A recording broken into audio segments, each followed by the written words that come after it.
All right, everybody. Coach, thank you for joining on the eve of our February USA Basketball Women's National Team minicamp. Do you have anything you'd like to say before we get into questions? No, we're just excited, to have the team here in the Minneapolis market, and we're excited to get a couple 3 days of good work in preparation for Paris. Awesome. All right. We will go ahead and get started with questions. Jonathan, why don't you go ahead?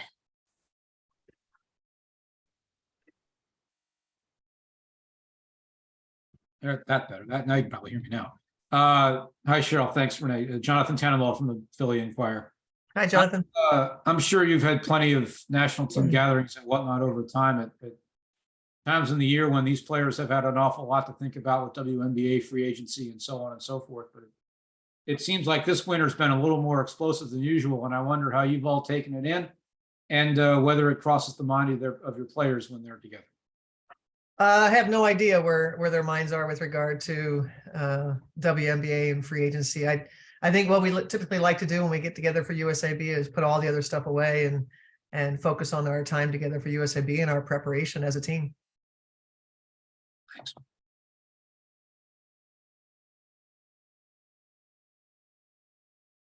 Alexa, go ahead. Hey, Cheryl, good to see you and hope you're doing well. Hi, Alexa. Just curious, when you think about what you all want out of this mini camp and just moving forward, coming off of the World Cup gold, what are the next steps for this group and this team to build upon the success that you guys had last fall? I think anytime we get together, we want to try to always work on what we believe our staples to be. That coupled with the idea that we get to look at more players. And so you had the World Cup team, and then now, in this camp, there are more players in the pool that we didn't necessarily get to see the last go around. So we're doing some of that. The committee will be present. So, it'll be a chance to, again, just try to build on chemistry and identity of our team, and then a chance for the committee to see more players. Okay, go ahead, Nancy.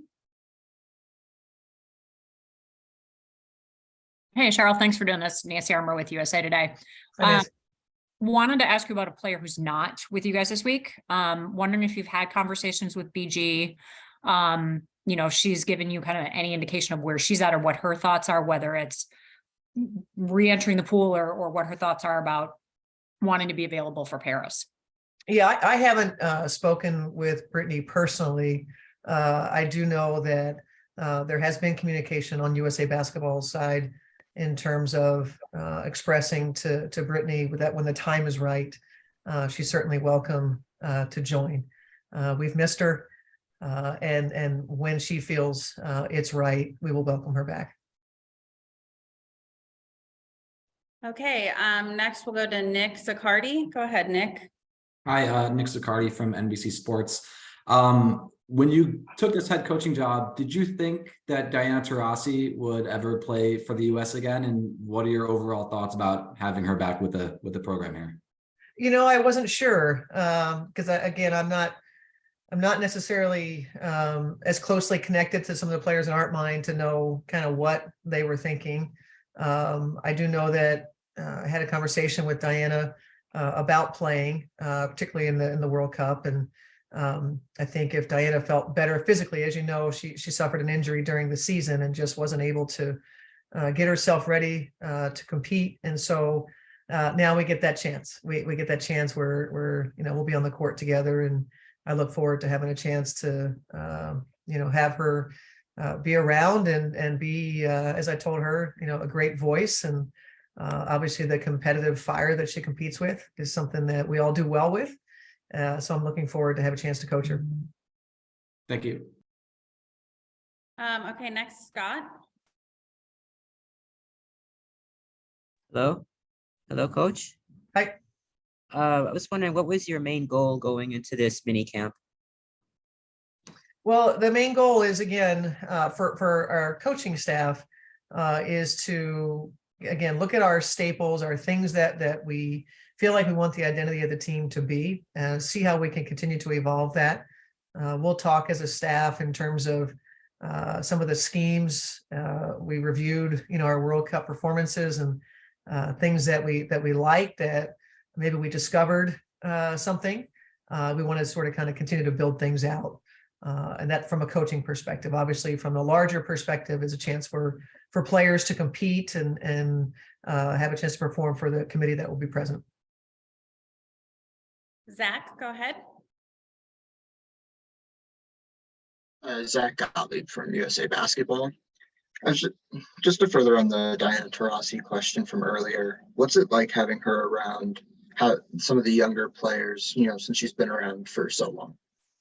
I think players like that have such wealth of knowledge about how to go about your business, particularly with USA Basketball. It's incredibly valuable. From the time that you show up into a gym, what you do while you're there, how you compete, your pace of play, your ability to communicate, and then what you do when you leave. And those things, Diana is, the cream of the crop in terms of what you would want younger players that haven't had that experience, that level of experience, to understand this is what it takes to be on USA Basketball. And so that will be incredibly valuable to us. Jackie? Hey, Cheryl, thanks so much for doing this. Good to see you. So just a couple from me. I'm curious for some of the new players here, some of the ones that weren't on the World Cup team. What are your expectations and your goals for them? I think as a coach, so there's two things. There's obviously two lenses I keep hitting, which is the coaching, and then there's committee. As a coach, I want to learn about their skill sets and how do I best utilize those skill sets? How do I feature? How do they fit in? And try to bring that out in the couple of days that we have a chance to spend together. So same thing the committee will be doing is sort of, learning, understanding, and see, what the fit might be. So I feel like it's my job to try to help them in these few days to be able to put their best foot forward is to figure out how to get that done. I appreciate that. And also, I just came from a Zoom with Kurt Miller, and I asked him sort of to reflect on the concept of free agency in the WNBA and how it's changed, not since you've begun in the league, but really since it's changed since 2020. And if there was something that you've noticed, from the first year the new CBA was ratified to now, sort of what has changed, and will what we saw in this period, is that going to sort of set the standard for the league going forward?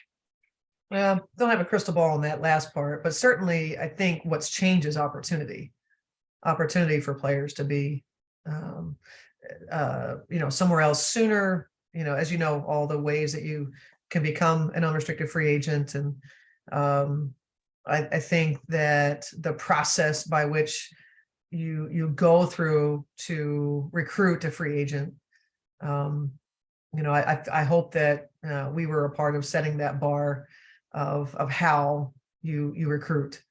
And I think that's what we're seeing, the intensity, the competition.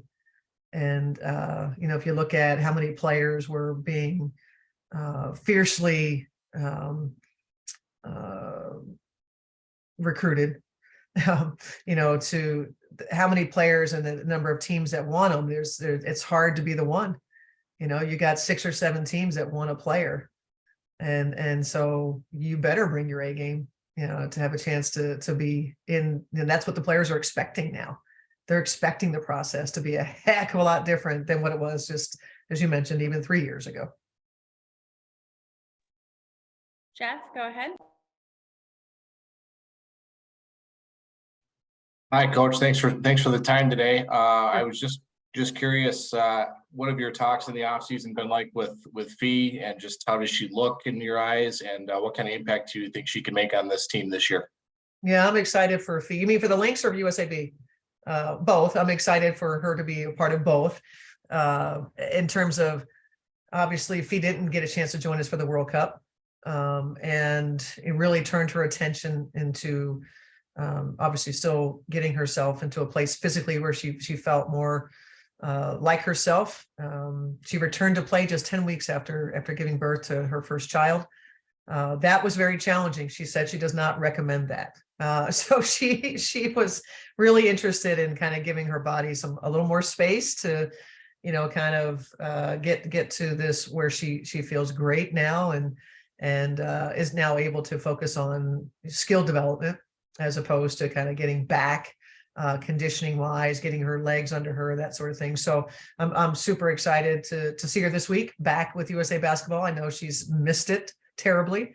The joy of Mila, no question, was worth it, but I know she wants to get back on the court, and obviously that would kind of flow into the WNBA season where we'll see her on the court for the Minnesota Lynx. And obviously I'm very excited to have her back in the fold. Thank you. You're welcome. Patrick? Hey, Coach. How you doing today? Good. How are you? All right. Hey, I had a couple of them for you. First one, just talking about staffing wise. Mike Tebow is on your staff. Of course, recently he's switched over to just being the GM here in Washington. Just wanted to kind of get your thoughts on him as a coach, and everything he's done for the league. Yeah, Mike's incredibly valuable. I can speak to the experience of USA Basketball and why we felt it was imperative to have him involved. He's won a lot of games in this league, in the WNBA. He's won a lot of games and basically anywhere, any level that he's coached. He's seen it all, both internationally and obviously domestically with the W, with the NBA. And that level of experience is just, it's for me, it was something I felt was really valuable. He's already been through competing for gold medals and an earlier staff that he was on. So I thought those things just made him incredibly valuable. He's got the temperament that I seek to have one day in terms of the way, it's like, younger players, the game is kind of sped up. And then when you get older and wiser, the game slows down. That's not unlike coaches. And so for Mike, the game is just, really crystal clear frame by frame for him. And I just thought that would be really valuable to be around, and really appreciative of the commitment that he's made to USA Basketball. In terms of the league, when you think about people who have moved the league forward, and when you're competing against Mike Tebow, if you don't bring your best, if you are not prepared, you're going to have a hard time finding success, particularly offense. He's really good in that area. And schematically, I think he's helped to transform the game, pick and roll wise, what it is now. So tremendous, really valuable contributions. I will absolutely miss going against him, seeing him on the other bench obviously just a career that you can only dream about in terms of what he has a chance to be involved in. And I'm thrilled to have had a chance to be with him with USA Basketball. And then for you personally, Benijah standing by, so I'm going to actually just do one more to Howard, and then we will move over to Benijah. Sorry to cut you off there, Patrick, but we're up. Can't keep a player waiting. no problem. Thank you. Go ahead, Howard.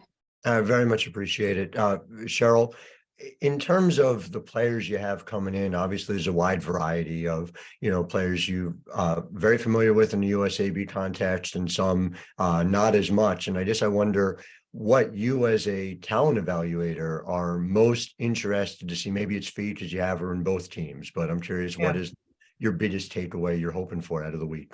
I want to go into it really with no preconceived kind of visions. I'm curious.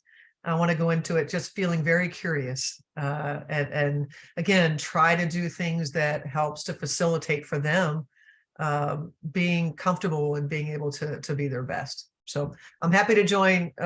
Renee will have another opportunity maybe for us. And so those that we didn't get to, I apologize. And hopefully we'll get a chance to catch up sometime soon. Thanks, Cheryl. Yep, you're welcome. Thanks, everybody. Yeah, you know where to find me. So we'll let Cheryl go, and I'm gonna reset real quick with the Nigel. Give me 2 minutes.